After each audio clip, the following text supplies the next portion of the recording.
Hello students, देखो ये है हमारा lecture number 8 on chemical bonding. और इसमें हम कवर करेंगे डायपोल मोमेंट। ठीक, तो डायपोल मोमेंट। ठीक, तो देखो डायपोल मोमेंट कुछ भी नहीं है। अगर तुमने 12th का फिर तुमने नहीं पढ़ा होगा, मैं जानता हूँ। असल में डायपोल मोमेंट होता है क्या है कि देखो, थोड़ा थोड़ा तो मैं बताता हूँ कहानी टाइप। ये डायपोल मोमेंट असल में डायपोल मोमेंट है कहाँ का? ये है इलेक्ट्रोस्टैटिक का। देखो, कोई एक चार्ज है, इधर पॉजिटिव चार्ज है, ठीक, और इधर नेगेटिव चार्ज है। ठीक, ये दो चार्ज हैं और दोनों के दोनों चार्ज जो हैं सेम बट अपोजिट। मतलब एक इलेक्ट्रॉन, ऐसे मान लो कि एक प्रोटॉन इधर और एक इलेक्ट्रॉन इधर। ठीक, इन दोनों के बीच की जो डिस्टेंस है वो है कितना? यहाँ पे कहीं इसका सेंटर, ये है एल, यहाँ से सेंटर से, और ये है एल, है ना? ऐसे मान लो। ठीक, तो इन दोनों के बीच में एक डायपोल क्रिएट होता है ना। ठीक, और वो डायपोल होता है कितना? क्यू इंटू 2L के, है ना? इसकी जो इन दोनों के बीच का जो रेडियस बोलो या तुम डिस्टेंस बोलो, ठीक, उसके और इन पे एक कोई भी एक चार्ज उठाओ, यहाँ से पॉजिटिव उठाओ या नेगेटिव, इनटू द रेडियस। ठीक है, वो डायपोल होगा। ठीक, इसको ऐसे घुमा के बहुत सारे इसके वो हैं, लेकिन क्या है कि डायपोल सिंपल सिंपल यही है ना।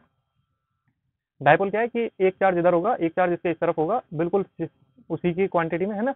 और वो क्या कर रहा होगा कि यहाँ पे एक ऐसा करके तब डायपोल बनता है। ठीक है, इसको डायपोल बोलते हैं, है ना। इतना समझ में आ गया?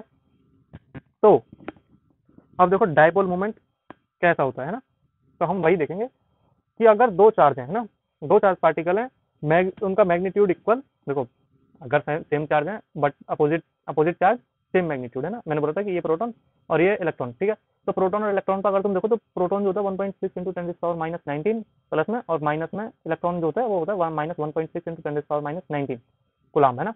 तो दोनों पे चार्ज सेम है बट अपोजिट, है ना। तो वही बोला है यहाँ पे भी कि, और अगर ये बहुत छोटी डिस्टेंस के लिए, देखो इलेक्ट्रॉन और एटम में एटॉमिक लेवल पे देखोगे तो 10⁻⁻15 और 10⁻10 पे रेडियसेस होती हैं, 10 पे एटम की और इतने पे न्यूक्लियस की। ठीक, तो इतने लेवल पे जाके कहीं ये डायपोल वगैरह बनेगा, है ना। बना इतने पे जाके, ये तुम मानते हो। तो ये डिस्टेंस कितनी है? बहुत कम है ना। तो कहानी लिखता हूँ मैं पहले। ठीक, तो देखो मैंने वही लिखा कि if two charge particle of equal magnitude are separately but at very small distance, मतलब वो दोनों अलग अलग है, एक चार्ज पार्टिकल ये, एक चार्ज पार्टिकल ये। ठीक है, दोनों अलग अलग, पर क्या है कि बहुत छोटी डिस्टेंस पे है। ठीक, तो उस जो सिस्टम ये जो बना है ना, ये जो सिस्टम बना, इसको क्या बोलते हैं कि डायपोल बोलते हैं इस सिस्टम को। ठीक है, और इसका जो फॉर्मूला है वो होता है क्या? Mu equal to q into, इसको पूरी को डिस्टेंस मान लो या इसके सेंटर पे वो लगा के और अलग अलग टुकड़ों में काट के वो कर लो। ठीक है, क्यू इंटू डी बोलो या क्यू इंटू 2L बोलो। ठीक है, दोनों में से कुछ भी बोलो, डायपोल वही है। ठीक है, तो देखो इतना हो गया। इसके बाद जो है अब हम सिंपली क्वेश्चंस पे आएंगे। ठीक, तो देखो एक एग्जांपल दिखाता हूँ मैं तुम्हें, जैसे HCl। ठीक, एच पे क्या है? Del positive charge. Cl पे क्या है? डेल नेगेटिव चार्ज। ठीक, ये मानते हो। तो ये एक डायपोल बना रहा है, देखो ध्यान से देखो, ये एक डायपोल बना रहा है, लेकिन क्या है कि जो Cl है इसके पास जो है ज्यादा चार्ज है, ज्यादा इलेक्ट्रोनेगेटिव है ये, तो इसकी तरफ इलेक्ट्रॉन गया, है ना। इलेक्ट्रॉन इसकी तरफ गया तो नेट डायपोल जो हुआ वो इस तरफ हुआ। ठीक, सेम एज HBr पे होता है, डेल पॉजिटिव डेल नेगेटिव है, ये भी इलेक्ट्रोनेगेटिव है, तो नेट डायपोल इधर हुआ। ठीक है, हमें असल में ये कैलकुलेट नहीं करना है कि उस पर डायपोल मोमेंट या डायपोल है कितना। कैलकुलेशन जो हमें करनी है वो करनी है कि उस पर जो डायपोल मोमेंट है वो असल में है या नहीं है, बस। अभी देखो, और यहाँ पे क्या है कि यहाँ पे ना डायपोल मोमेंट अगर तुम्हें देखो ऐसा सिंपली सिंपली अगर वो करना है तो ऐसा कर लो। ठीक, और अगर मतलब एक कॉम्प्लेक्स कंपाउंड आ जाए, जैसे तुम्हारे पास आ जाए CH4, मतलब कुछ ऐसा। ठीक, अब तुम यहाँ पे डायपोल मोमेंट कैसे वो करोगे? तो देखो CH4 में डायपोल मोमेंट अगर तुम्हें कैलकुलेट करना है ना, तो CH4 में जो H है उस तरफ से आता है। ठीक है, तो यहाँ पे कुछ ऐसा रहेगा। असल में ना यहाँ पे क्या है कि यहाँ पे तुम्हें ना वेक्टर लॉ लगाना है। ठीक, वेक्टर लॉ लगाना है और ये कैलकुलेट करना है कि उसके पास नेट जो बच रहा है, नेट डायपोल मोमेंट जो बच रहा है वो कितना बच रहा है। जीरो होगा, मतलब जीरो होगा तो मतलब उस पे चारों तरफ से जो है इक्वल होगा, ठीक। तो हमें पूरे कंपाउंड पे चेक करना है कि नेट डायपोल मोमेंट जीरो है या किधर है, मतलब है तो किस डायरेक्शन में, ठीक है। डायरेक्शन बतानी होती है हमें, सिर्फ सिंपली डायरेक्शन बतानी होती है कि किस डायरेक्शन में है नेट डायपोल मोमेंट। तो देखो, जब अगर सेम कंपाउंड है जैसे H2, तो यहाँ पे H और H, ठीक। तो यहाँ पे कोई भी पॉजिटिव कोई भी नेगेटिव नहीं है, ठीक है। या तो मानने के लिए मान लो, लेकिन क्या है कि यहाँ पे नेट डायपोल मोमेंट देखो नहीं है ना, तो नेट डायपोल मोमेंट क्या हुआ, जीरो, ठीक। यहीं पे HCl अगर मैं लूँ, HCl, तो HCl पे डायपोल मोमेंट किधर है, इस तरफ, ठीक, ज्यादा इलेक्ट्रोनेगेटिव की तरफ, ठीक है। तो नेट डायपोल मोमेंट जीरो नहीं है, सिर्फ इतना लिखना होता है हमें, ठीक है, जीरो है या नहीं है। ऐसे ही HBr, ठीक, तो Br, ठीक, नेट डायपोल मोमेंट क्या है, जीरो नहीं है, ठीक है। सिंपली सिंपली ऐसा करना होता है, ठीक है। और अगर इससे अगर लेवल अगर बढ़ा तुम्हारा, ठीक है, एडवांस लेवल बढ़ा, मैं अगर क्वेश्चन पूछा नेट डायपोल मोमेंट से, तो वो पूछेगा कि HBr और HCl इन दोनों का डायपोल मोमेंट में किसका डायपोल मोमेंट ज्यादा है या कम है, ठीक है, ये पूछ लेगा, ठीक। तो उसमें क्या करना है तुम्हें, इलेक्ट्रोनेगेटिविटी अगर तुम्हें आती है कि कौन सा एलिमेंट इनमें से ज्यादा इलेक्ट्रोनेगेटिव है, कौन सा कम, ठीक है, तो तुम सिंपली जो इलेक्ट्रोनेगेटिव वाला कॉन्सेप्ट है वो लगाओ कि जो म्यू ऑफ HCl है, मतलब dipole moment of HCl is greater than HCl, sorry, mu of HBr, ठीक है। इलेक्ट्रोनेगेटिविटी का वो लगाओ यहाँ पे सीरीज और सिंपली कैलकुलेट करो, ठीक है। अभी देखो BeCl2, ठीक है, BeCl2, ठीक है। तो देखो BeCl तो देखो सी ऐसे और ऐसे, ठीक है, डायपोल ऐसे लगा इस पर, तो ये पॉजिटिव है, ये नेगेटिव और ये नेगेटिव, ठीक। तो इस तरफ लगा डायपोल है, और एक डायपोल इस तरफ, ठीक है। तो देखो तुम कंपाउंड ये जो एलिमेंट है ये सेम है, ठीक है, तो दोनों के दोनों के इक्वल खींच रहे होंगे, ठीक है। तो म्यू कितना हुआ, जीरो, है ना, net dipole moment is zero. ऐसे ही अगर मैं देखो BF3 पे बोलूँ, ठीक, BF3, ठीक, तो BF3 कैसा बनेगा, BFF, है ना, ऐसा, है ना। तो देखो यहाँ पे क्या है कि ये 120 है ना, 120 डिग्री, और 360 का 120, मतलब देखो ये जो है तीनों तीनों 120 पे है, ठीक है। तो जितना डायपोल मोमेंट इधर, उतना ही इधर, उतना ही इधर, है ना। तो इस पे क्या हुआ, नेट डायपोल मोमेंट इस पे क्या हुआ, इस पे जीरो हुआ, है ना, इस पे भी जीरो हो गया, है ना, ठीक। नेट डायपोल मोमेंट जीरो कब नहीं होता, जब इसकी तरफ ऐसे आ रहा होगा ना, अगर देखो ये ऐसे लेके जा रहा है और ये ऐसे लेके जा रहा है, ठीक, और यहाँ पे एच लगा होता, ठीक, यहाँ पे एच लगा होता तो कैसा बनता, इस तरफ ग्राफ होता, इस तरफ जाता डायपोल मोमेंट, ठीक। तो इस तरफ अगर जा रहा है तो क्या हो रहा है कि मतलब इस तरफ गया, इस तरफ गया और इस तरफ गया, डायपोल मोमेंट जीरो नहीं हुआ, है ना। तो उस केस में डायपोल मोमेंट जीरो नहीं होता, ठीक। हमें ऐसे कैलकुलेट करना है कि डायपोल मोमेंट जीरो होगा या नहीं होगा, जीरो होगा या नहीं होगा, ठीक। हमें वही कैलकुलेट करना होता है। इसके बाद मैं एग्जांपल लूँ CCl2 का, ठीक। तो देखो सी के पास एक लॉन पेयर, ठीक, ये ऐसे, अगर देखो यहाँ पे लॉन पेयर नहीं होता तो ये 120 पे होते, है ना। लेकिन क्या है कि ये 120 से कम है, और डायपोल मोमेंट कुछ ऐसा, ये कुछ ऐसा, ठीक। तो अब इन दोनों का तुम नेट निकालो वेक्टर लॉ से, वो 360 पे था, 120 120 120 इक्वली कर रहा था, तो जीरो आ गया, ठीक है।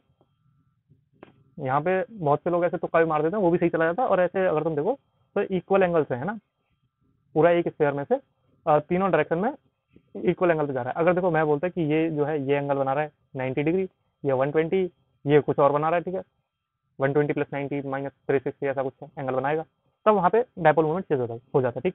तो यहाँ पे डायपोल मोमेंट कितना बनेगा, ठीक, देखो वो देखो, इस तरफ से आया, इस तरफ से आया, इस तरफ से निकल गया, है ना। और यहाँ पे म्यू जो है वो जीरो नहीं होता, क्यों, लोन पेयर है, ठीक। इसके साथ अगर मैं देखूँ NH3 का, ठीक, तो देखो NH3 में क्या है कि N H H H H और यहाँ पे लॉन पेयर, ठीक।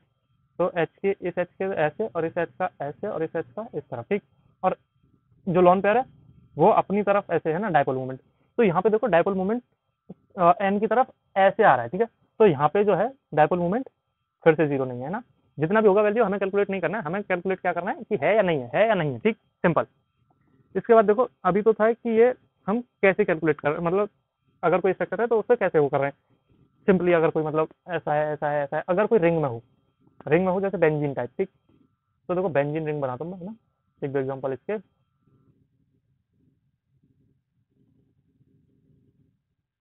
तो देखो बेंजीन बनी कुछ ऐसी, ठीक, यहाँ पे Cl लगा हुआ है,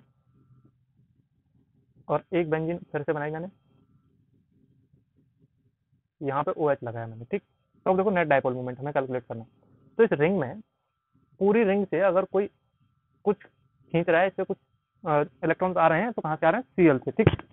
तो हमें डायपोल मोमेंट किधर हुआ इसका, इस तरफ। हाँ, अगर मैं बोलूँ सिंपल रिंग का, है ना, ऐसे इस रिंग का, ठीक, इसका जो नेट डायपोल मोमेंट होगा वो जीरो होगा, ठीक। लेकिन इसका क्या है कि इस तरफ जा रहा है ना, सीएल की तरफ, वो इलेक्ट्रोनेगेटिव है, इलेक्ट्रोनेगेटिव है, तो इस पे से बेंजीन रिंग से यहाँ से और ऐसे निकल गया, तो यहाँ पे डायपोल मोमेंट जीरो नहीं है, ठीक। ऐसा ही इसका भी केस है, इसमें भी ऊपर की तरफ गया ये ओ OH की तरफ डायपोल, तो ये भी जीरो नहीं हुआ, ठीक। और ऐसे ही अगर मैं बोलूँ देखो, और अगर इन्हीं में मैं ऐसे लगा दूं यहाँ पे सीएल, फिर यहाँ पे सीएल, ठीक, और ऐसे ही ओ OH दोनों तरफ लगा दूं मैं, तो इस केस में क्या होगा, जितना इधर जा रहा है बेंजीन से उतना ही इधर जाएगा ओ OH है, ठीक। और रिंग में फिर इसमें भी ऐसा ही, ठीक। तो यहाँ पे क्या हुआ, डायपोल मोमेंट दोनों में जीरो हो गया, है ना, इधर इधर चला गया और उधर चला गया, ठीक। सिस्टम की तरफ या मतलब सेंटर वाले की तरफ नहीं आ रहा है, तो डायपोल मोमेंट जीरो होगा कब, ऐसा मान सकते हो, देखो ये एक फोर्स लग रही है, ठीक, और ये एक फोर्स लग रही है, तो इन दोनों ने अपने आपस को बराबर बराबर है, सीएल सीएल, ठीक, तो इनको इन्होंने अपने आप को न्यूट्रल कर लिया, ठीक। ऐसे तुम समझ सकते हो, कैसे समझ लो, डायपोल मोमेंट यहाँ पे फिर से जीरो, ठीक।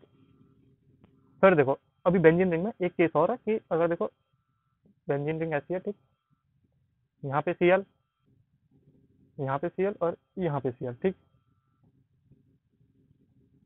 है ना, और एक बेंजीन रिंग फिर से बनाऊँ मैं, और यहाँ पे सीएल मैं यहाँ पे लगा देता हूँ, ठीक, सीएल सीएल, ठीक, और इसके बाद एक सीएल और देन सीएल, ठीक। तो अभी देखो तुम इन सभी के बीच का एंगल देखो, ठीक, ये अगर तुम देखोगे ये तो पूरा 180 पे है ना, तो इसका जो एंगल हुआ वो 180, ठीक, सीएल सीएल के बीच का, ठीक। और यहाँ पे सीएल सीएल के बीच का 120 डिग्री एंगल, यहाँ पे अप्रॉक्स 60 डिग्री होगा, ठीक, मान के चल रहा हूँ कि यहाँ पे 60 डिग्री है एंगल। तो देखो यहाँ पे जो है, अगर तुम्हें कैलकुलेट करना है कि डायपोल मूवमेंट कितना होगा, तो देखो ये क्लियर है कि यहाँ पे डायपोल मूवमेंट जीरो है, ठीक, यहाँ पे जीरो नहीं है क्योंकि ये इस तरफ आ रहा है और वो इस तरफ आ रहा है, ठीक। तो नेट डायपोल मूवमेंट कहीं ऐसा होगा, ठीक है, वेक्टर लॉ के अकॉर्डिंग अगर तुम देखो तो, ठीक। और ऐसा ही इसमें भी है कि एक ऐसे है और एक ऐसे है, ठीक। तो इन दोनों के वो निकालो तुम, आ, इन दोनों का नेट वेक्टर कुछ ऐसा आ रहा होगा और वो उसका नेट डायपोल होगा, ठीक। तो इन दोनों का कुछ डायपोल मूवमेंट आ रहा होगा और वो कि जीरो के इक्वल नहीं होगा, ठीक है ना। तो अगर तुम्हें कैलकुलेट करना है इन तीनों में, अगर तुमसे तुमसे बोल दे कि find net dipole moment in these structure, ठीक, इन तीनों का नेट डायपोल अगर तुम्हें कैलकुलेट करना है, तो अगर तुम्हें इन तीनों का नेट डायपोल कैलकुलेट करना है तो ऐसे करो। वैसे ये केस आता नहीं है, ठीक, लेकिन फिर भी एक बार के लिए तुम्हें याद होना चाहिए कि अगर देखो मैं मान के चल रहा हूँ कि इसका डायपोल मूवमेंट जीरो नहीं है, इसका म्यू वन कुछ होगा, इसका म्यू टू कुछ होगा, इसका जीरो है, म्यू थ्री फिर भी मान लिया मैंने, ठीक। तो देखो म्यू थ्री जीरो, इसको हटा दो अलग, ठीक है। नेट में मतलब तुम जीरो जोड़ो, किसी में जीरो प्लस करो, किसी में जीरो माइनस करो, ठीक, तो कोई फर्क नहीं पड़ता, इनटू में फर्क पड़ता है, इनटू में डिवाइड में, ठीक है। तो यहाँ पे हमें क्या करना है, सिंपली ऐड करना है, ठीक है। तो अगर हम mu one plus mu two plus mu three, ठीक, लेकिन क्या है कि वेक्टर लॉ लग रहा है यहाँ पे, ठीक है, तो हम वेक्टर लॉ लगा के, तो ये तो जीरो है, ठीक, इसको तो हटा दिया, ठीक। अब हम इन दोनों को कैलकुलेट करेंगे, ठीक। तो mu one square plus mu two square F one plus F two plus two mu one mu two cos theta, है ना, ऐसा करके तुम कैलकुलेट कर लेना, लेकिन ये ऐसा आता नहीं है, जेई ये आएगा, जेई एडवांस में आएगा, ठीक है। और अगर कंपैरिजन कराना हो तुम्हें, तो देखो यहाँ पे सिंपली तुम्हें यूज करना है लेमैन थिंकिंग, या जिसको बोलते हैं कॉमन सेंस, ठीक। तो देखो यहाँ पे तो बिल्कुल जीरो है, फिर अगर कोई डायपोल, अगर कुछ ऐसा कहीं पे फोर्स लगा रहा है, एक बंदा इस तरफ खींच रहा है और एक बंदा इस तरफ खींच रहा है, ठीक, तो इन दोनों का कहीं एक वो बन रहा होगा ना, इधर बनेगा या इधर बनेगा, ठीक, लेकिन कहीं है, ऐसा तुम सोच के चलो, ठीक, ऐसा तुम्हें कॉमन सेंस से लगना चाहिए।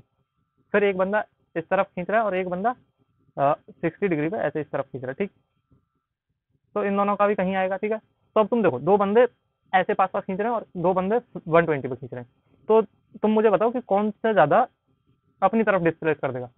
यहाँ पे कोई एक ऑब्जेक्ट बना हुआ था, ठीक, यहाँ पे और यहाँ पे, ठीक, तो ये अपनी तरफ ज्यादा खींच ले जाएंगे दोनों दोनों ऐसे करके, क्योंकि इन दोनों की डायरेक्शन लगभग लगभग सेम है, 60 डिग्री के डिफरेंस से सेम है, लेकिन इनकी क्या है 120 पे, ठीक।